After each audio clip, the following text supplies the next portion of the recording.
So, welcome to Exam Wala Guides. We are here for discuss math question. यहाँ पर आए हैं math के साथ में। और ये एसएससी सीजीएल की क्लास है। क्वेश्चन नंबर 1 ये कह रहा है, in how many years will a sum of रुपए 810% per annum compound interest compound semi annually become रुपए 926.10। ठीक है, यार यहाँ पे हमें ए की वैल्यू दी गई है 926.10 एंड यहाँ पे पी हमारा 800 है।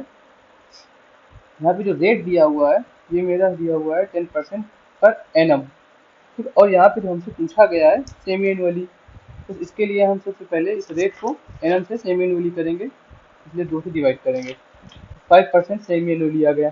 ठीक है, और सीधे हम फार्मूला लगाएंगे ए बराबर पी 1 आर बाई 100 और n 926.10 equal to 800 1 plus R. R हमने यहाँ का कितना निकाला हुआ है 5 बाई 100 पावर एन। ठीक हो गया। यहाँ पे हम इसको लिख देंगे 96.10 बाई 800 और यहाँ से आ जाएगा ये कितना 21.20 पावर एन। ये टाइम ये बढ़ा दें, ये बढ़ा दें, ये कट गया, ये दिक्कत। यहाँ से आ जाएगा हमारा 21/20 power n equal to 21 power और 3 21 पावर 20 की पावर एन। यहाँ से एन की वैल्यू क्या आ गई 3। लेकिन ये जो एन आया है ये आया है हाफ ईयर, और हमें यहाँ पे जो आंसर दिया हुआ है एनुअली सेमी एनुअली दिया हुआ है, तो इसको हम लिख कह सकते हैं 1/1 सही 1/2 लिख सकते हैं। ये इसका answer 1। Next question, in a 100 kilometer race Kamal defeat Bimal by 5 seconds. If the speed of Kamal is 18 kilometre per our then the speed of Bimal। तो सबसे पहले हम यहाँ पे देखिए कमल की स्पीड दी हुई है 18 किलोमीटर पर आवर, तो हम निकालते हैं सबसे पहले टाइम टेकन बाई कमल। ठीक है, क्या होता है time equal to distance upon speed हो जाएगा। डिस्टेंस की कितनी तय की है तो स्पीड इसकी कितनी है 18 किलोमीटर पर आवर है, और ये हमें यहाँ पे मीटर में दिया हुआ है। दैट्स व्हाई हम क्या करेंगे यहाँ पे 5/3 ये हो जाएगा और यहाँ से कट आ जाएगा जी। यानी इसकी कितना लिया 20 सेकेंड समय लिया। अब देखो क्वेश्चन ये कह रहा है कमल डिफीट विमल बाय 5 सेकेंड। ठीक है, यानी कि विमल ने 5 सेकेंड एक्स्ट्रा लिया है, तो टाइम टेकन बाई विमल कितना हो जाएगा 25 सेकेंड। ठीक है, और इसे हमको स्पीड निकालनी, समय दिया हुआ है, डिस्टेंस दी हुई है, स्पीड निकाल देंगे हम सीधा। स्पीड बराबर क्या होता है डिस्टेंस टाइम, काट देंगे। ये क्या आ गया 4 मीटर पर सेकंड, लेकिन आंसर हमारे क्या भी दिए गए किलोमीटर पर आवर में। सीधे से यहाँ पे हम 4 में से 18/5 कर देंगे और यहाँ से हमारा क्या आंसर आ जाएगा, आपका कैलकुलेट करिएगा तो लगभग आ जाएगा 15.4, जो कि ऑप्शन नंबर 3 है। क्वेश्चन नंबर 3, क्वेश्चन नंबर 3 कह रहा है कि train 241 metre long cross a man walking along the line in opposite direction at the rate of 3 kilometre per hour in 10 second.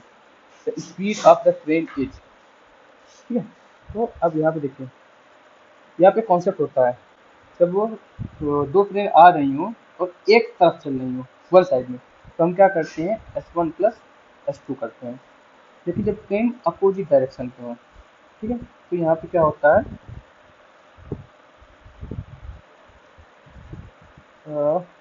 यहाँ पे होता है S1 प्लस S2 और ये होता है आपका S1 माइनस S2। ठीक है, फॉर्मूला क्या होता है, फॉर्मूला हम लोगों ने क्या पढ़ा है, हम लोगों ने ये पढ़ा है ना स्पीड बराबर डिस्टेंस अपॉन टाइम, वही फार्मूला लगेगा। अब देखिए इसमें क्या कह रहा है walking along the line. Okay, तो यहाँ पे हमको स्पीड क्या हो जाएगी S1 प्लस S2, और S1 हम मानते हैं ट्रेन की स्पीड है, इसको हम डिनोट कर लेंगे अपना तो ST और प्लस, अब दूसरे की स्पीड लिखेंगे, दूसरा कौन है मैन है, तो मैन की स्पीड क्या दी हुई है ये दी हुई ना 3 किलोमीटर पर आवर 3, और बाकी सारे डिस्टेंस मीटर में दिए हैं, इसलिए इसमें 5/3 कर देंगे। डिस्टेंस हमारा कितना दिया हुआ डिस्टेंस क्या होता है, जब एक आदमी चल रहा होता है तो केवल ट्रेन की लेते हैं, जब दो ट्रेनें अपोजिट में होती हैं तो दोनों ट्रेनों की जो लेंथ होती है वो जोड़ा जाता है। इसलिए हम इसमें पहली ट्रेन की केवल ले लेंगे 250 बाई टाइम। टाइम कितना दिया हुआ है, 10 सेकंड दिया हुआ है, 10 कैलकुलेट करेंगे, ये आ जाएगा यहाँ पे, इसकी कितना आ जाएगा 240 माइनस का 5/6। इसको जब कैलकुलेट करेंगे तो ये अप्रॉक्स आ जाएगा आपका 139/6। ये आएगा आपका मीटर पर सेकंड में, लेकिन आंसर हमें किलोमीटर पर आवर में देना है, इसलिए 18/5। इसको कैलकुलेट करेंगे तो हमारा लगभग 83.4 आएगा। Answer number 3। नेक्स्ट क्वेश्चन से, a boatman rows 1 kilometer in 5 minutes along the stream and 6 kilometer in 1 hour against the stream. The speed of the stream is, very good question है, बिल्कुल सरल सा क्वेश्चन है। अब देखिए क्या कह रहा है, 1 किलोमीटर 5 मिनट, तो अगर हम इसमें निकाल लें कि 60 मिनट में कितना जाता है तो हम किलोमीटर पर आवर स्पीड मिल जाएगी। अब 60 इसको बनाना 5 तो क्या होगा, 12 इधर होगा, 12 इधर होगा, यानी यहाँ से हमको मिल गई क्या 12 kilometre per our.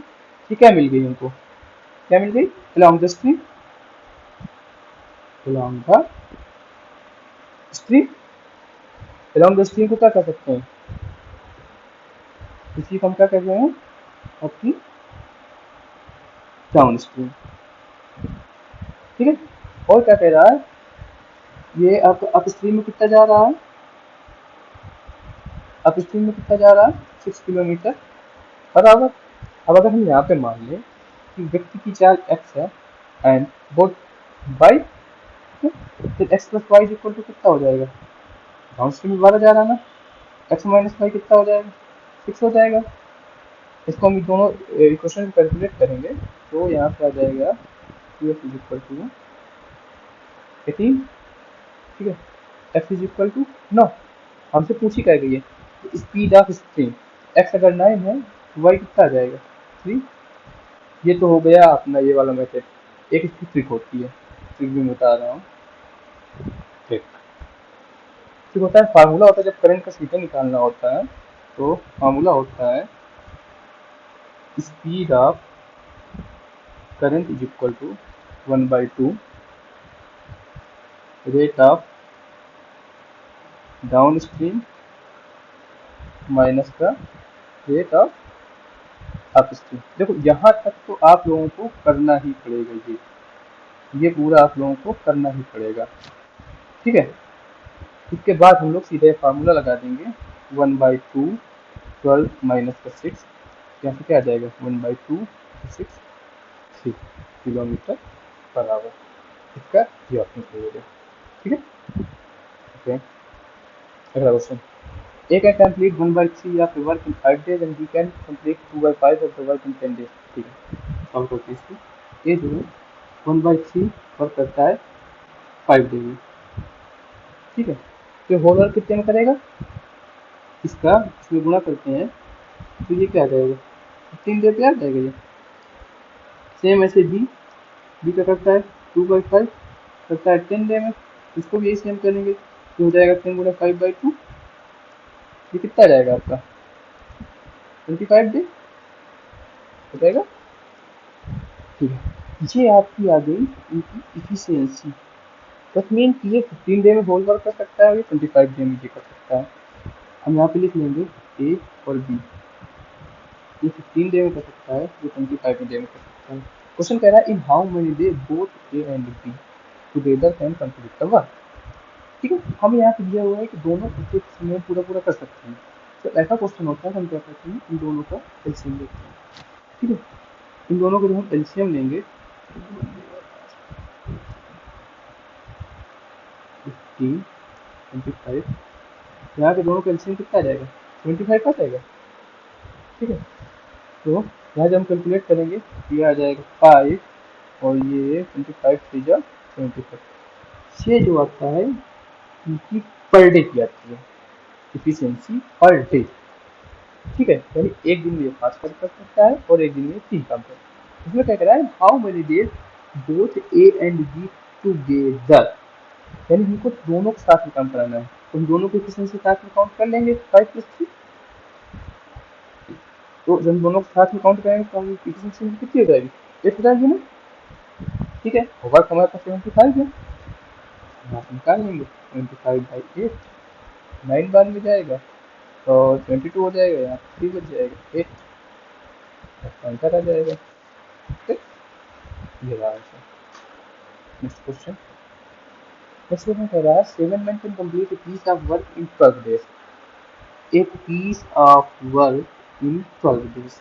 That's mean यहाँ पे फार्मूला होता है m1h1d1 upon w1 is equal to m2h2 d2 upon w2। m means man, hour दिए हुए नहीं, एच मीन्स आवर होता है, डी दिया हुआ है 12 डेज, 12 कर लेंगे। वर्क कितना है, ए पीस ऑफ वर्क, हम इसको एक मान लेते हैं। ठीक है, बराबर how many men are required additional men, यहाँ पे हम सपोज करते हैं एक्स मेन रिक्वायर्ड है। ठीक है, तो अब टोटल मेन कितने हो जाएंगे, 7+x हो जाएंगे टोटल मेन। यहाँ पे मेन की जगह क्या रखेंगे, 7+x, आवर दिया हुआ नहीं और कंप्लीट कितने दिन कर जाएंगे, 8 दिन W2।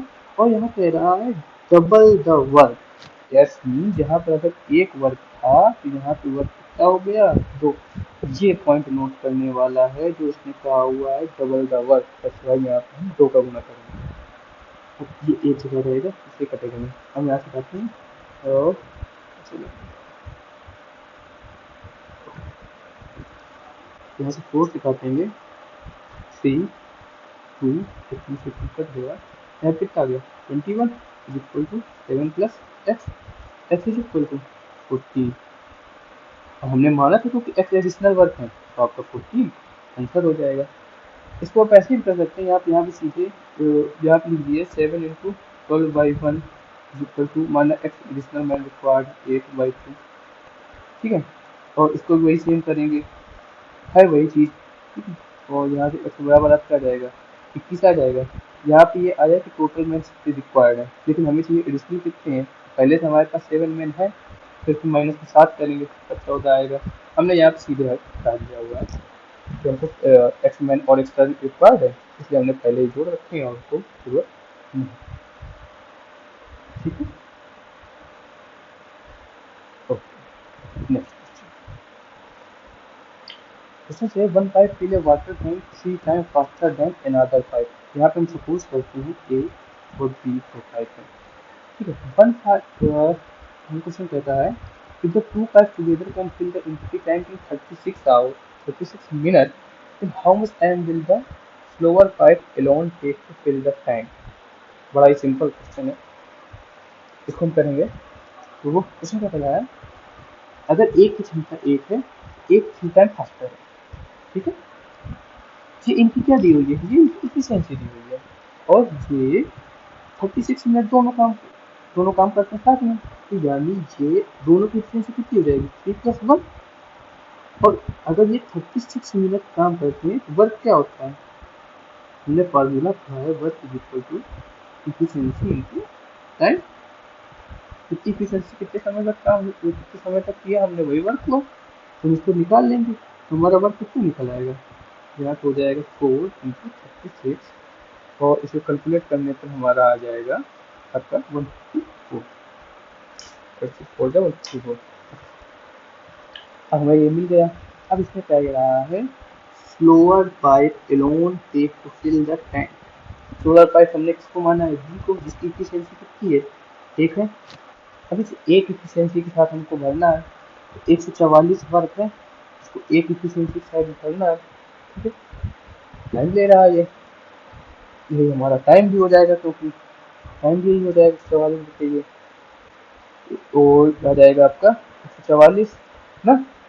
अब ये 144 क्या आया, मिनट आया भाई, एक इफिशियंसी टाइम में एक इफिशियंसी के साथ में 144 पर करना है तो 144 मिनट चाहिए इसको। ठीक है, मैंने टिक कर दिया, आ गया।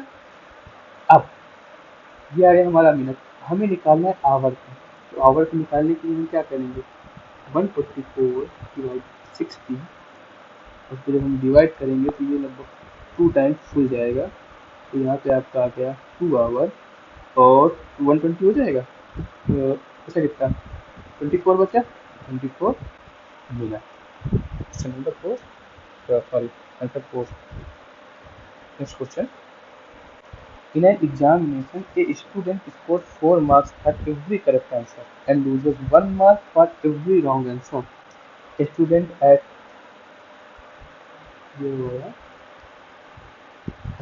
a student attempted all the 200 questions and scored in all 200 marks.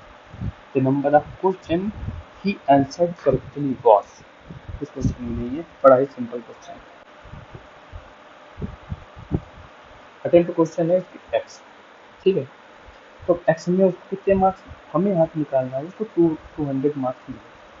ठीक है, हमने सपोज किया उसने एक्स अटेम्प्ट किया, एक्स के साथ उसको 4 मार्क्स मिलेगी. ठीक है, ये हो गया मार्क्स के, और उसको टोटल मिले हैं उसको 200 मार्क्स. इसमें अगर हम उसको माइनस एक्स कर दें और उसकी माइनस मार्किंग वाले 1 मार्क हटा दें तो हमारा 200 आ जाएगा. Correct.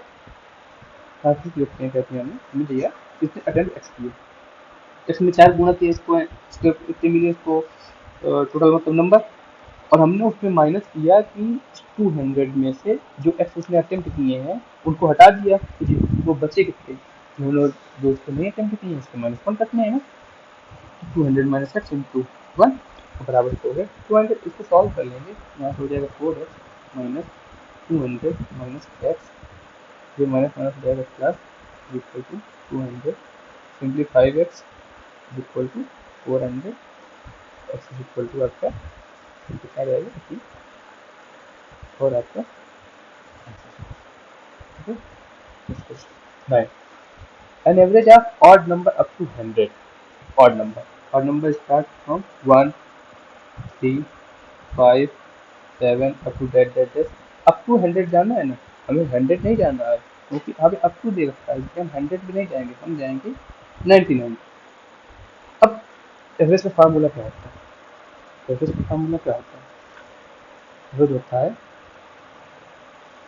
Some of total number बटे टोटल नंबर. तो ये बहुत बड़ा पड़ जाएगा. एक स्पेसिफिक होती है, मतलब अगर यहाँ पे बीच में आपकी दोनों के बीच का जो दिखाने पे आ रहा है अगर सब में बराबर है तो हम सीधे करते हैं एवरेज बराबर last number plus first number divide by 2. यहाँ में कर देंगे 99 प्लस 1 डिवाइड बाई 2 50 और आंसर नंबर 2. आगे बढ़ते हैं. If age income is 25% less than B's income, by how much percent is B's income more than that of A? इसकी दो ट्रिक है. दो ट्रिक क्या, दो तरह से हम लगा सकते हैं, और वो मतलब एक फॉर्म मतलब एक क्वेश्चन मतलब आंसर है, उसको दो पार्ट में हम डिवाइड कर रहे हैं. देखिए कैसे लगाना है. तो वो कह रहा है एज इनकम की 25% लेस. सपोज कि अति ए और बी दो हैं, इसकी 100 है तो उसकी 25% लेस है तो उसकी 75 हो गई. ठीक है, क्योंकि दोनों के बीच का अंतर 25% है कि नहीं है, ये हमने माना. ठीक है, हमें निकालना क्या है कि कितनी लेस है, 25 लेस है कितने में, 75 में, पूरा 100 तो 3 टाइम्स, और ये कटने पे आ जाएगा आपका 33 1/3. तो ये अप्रोच हो गई इसकी. दूसरी अप्रोच ये होती है 25% लेस है ना, 25% 25% को फ्रैक्शन में करेंगे तो 1/4 आ जाएगा ना. दैट मीन यहाँ पे हम ये करेंगे, अगर एक की 4 है तो 25% लेस करने के लिए 1 माइनस करेंगे तो यहाँ पे कितना आएगा 3, इसमें मानेंगे 3. ठीक है, और सीधा सीधा हो जाता है इनके बीच का डिफरेंस कितना 1/3 इंटू 100. ये आपका आ जाएगा 100/3 तो 33 ओके. अच्छा sir, question number 11. Question number 11 है 1 स्क्वायर 2 स्क्वायर 3 स्क्वायर 10 स्क्वायर. जब आपके फंक्शन स्क्वायर लिए होते हैं 1 square plus 2 square C square n square पर। इसके लिए फार्मूला होता है n n plus one two n plus one divide by six.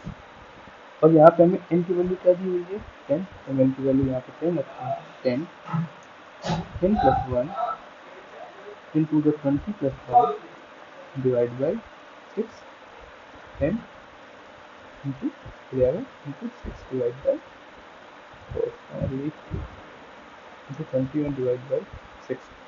इसको सॉल्व कर लेंगे। ओके 3 5 7 ये आ जाएगा 11 इंटू 35 ना। जब आप इसको सॉल्व करेंगे टोटल जाके तो ये आपका आएगा प्रॉक्स क्या ये आपका आएगा 335।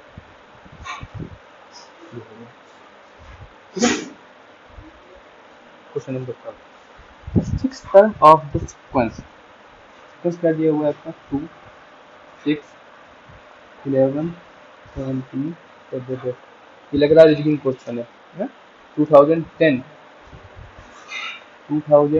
CGL के फर्स्ट शिफ्ट में आया हुआ है। ये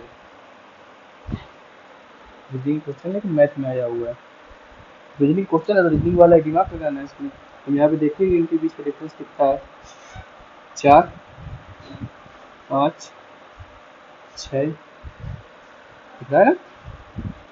2 4 6 6 5 11 11 6 17 तो हमें कितना डिफरेंस जाएगा 7 का 17 था हो जाएगा 24। तो आगे कितना जाएगा 8 का 24 प्लस 8 फिर हम कैलकुलेट करेंगे तो आपका कितना जाएगा 32। ये रहा बिल्कुल सरल क्वेश्चन आते हैं, कोई टेंशन लेने की बात नहीं है। अगला क्वेश्चन 13 नंबर कह रहा है 2 numbers are in the ratio of 7:1 if 7 is added to the each of the number। Okay इसका रेशियो हो जाता है 2:3। रेशियो क्या दिया हुआ है हमको पहले रेशियो दिया हुआ है 7:11। ठीक है हमें नहीं 7 ऐड करना है तो दैट वर्ड किया नहीं जाता सबने इतना पढ़ा हुआ है। तो इस पर एक वैल्यू को गुणा कर लेते हैं इसमें कैसे गुणा करते हैं 7x बाई 11x हमें बोथ में 7 प्लस करना है तो इनको करना है। अब रेशियो हमारा कितना हो जा रहा है 2:3 2:3 सॉल्व कर लेंगे सीधी की अप्रोच है 21x प्लस 21 22 प्लस 14 इधर आ जाएगा x इक्वल टू यहाँ पे क्या आ जाएगा आपका 7। ओके अब ये हमारी आ गई x की वैल्यू।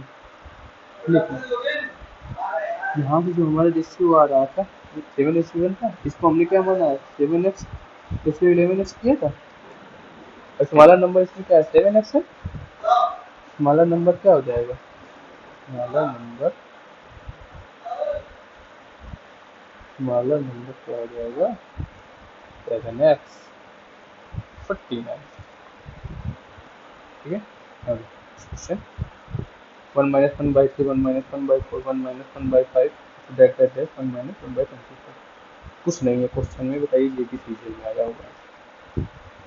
अब इसमें उत्तर लोग सोचेंगे 1 कॉमन कर लें या कुछ ऐसा कर लें कुछ नहीं सीधे सीधे इसको 1 बाय 1 सॉल्व करो इसको सॉल्व करो इसको सॉल्व करो इसको सॉल्व करो इसको सॉल्व करो इसको सॉल्व करेंगे 3 1 3 - 1 2/3 इंटू इसको सॉल्व करेंगे क्या जाएगा 4 - 1/4 3/4 इसको आगे सॉल्व करेंगे तो क्या जाएगा आपका 4/5 दैट कितना चला जाएगा ऊपर आ जाएगा 24/25 लास्ट में ये प्राइमरी और ये कंप्यूटर लास्ट में बताइए कितना 2/25। ये क्वेश्चन आंसर हो गया। कुछ नहीं है क्वेश्चन में देखने में बस बड़ा है केवल। तो बताइए सीजीएल पे आया हुआ ये आपको सीजीएल 2010 का फर्स्ट पढ़ा रहे हैं। ठीक है a number when divided by 156 leave remainder 36 the same number is divided by 17 the remainder will be okay। ये क्वेश्चन अच्छा है तो इसका फॉर्मूला जो होता है वो होता है नंबर बराबर होता है इस पे 156 पे जो हम इस चीज़ का भाग दे रहे हैं उससे अगर हम गुणा करें, ठीक, हमें यहाँ तो पता नहीं कि हम किसी से भाग रहे हैं, सपोज हमने के से भाग दिया, तो अगर हम के से गुणा करें और 36 प्लस कर दें हमारा नंबर बन जाएगा। ठीक है, ओके, और यहाँ पे हो गया मेरा नंबर दिया गया। उसके बाद ओके, यहाँ पे हमें नंबर दिया हुआ है, हमें यहाँ से निकालना है 70 की डिविजिबिलिटी इस पे, तो 70 से डिवाइड कर रहे हैं। 70 की डिविजिबिलिटी निकालने के लिए हम क्या करेंगे, 70 डिवाइड करेंगे इसको, कितना आ जाएगा 78,136, ओके, गुणे के प्लस इसको डिवाइड करेंगे तो 17 टू ज़ा 34 हो जाएगा और प्लस 2 36 जाएगा। ठीक है, अब देखिए दोनों में 17 मिल रहा है ना, 17 कॉमन ले लेंगे, 17 कॉमन ले लेंगे तो हमारा कितना आ जाएगा, ये 8 के प्लस 2 आ जाएगा, तो प्लस 2 अलग चल रहा है तो चलने दो। अब देखिए ये वाला जो टर्म है ये दिख रहा है ना, इसमें 17 को गुणा कराया गया, इसलिए ये तो 7 से पूरा डिविजिबल हो जाएगा। बचा कितना, तो 2 क्या होगा रिमाइंडर, बस यही पूछ रहा है, the remainder will be 2 answer. Okay, चलिए बस यहीं तक किया थी क्लास। अब आगे पीकर सभी हमारा पूरा हुआ है कंप्लीट गोल गोल का, तो हम गोल देखते हैं क्या है। तो पहला गोल तो ये है, watch whole class carefully, okay,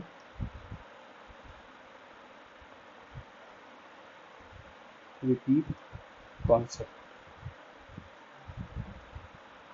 okay, revise your syllabus, okay,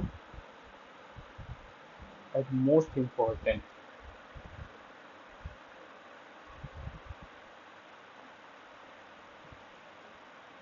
wake early morning, and last make ये के साथ आपकी क्लास में खत्म होती है।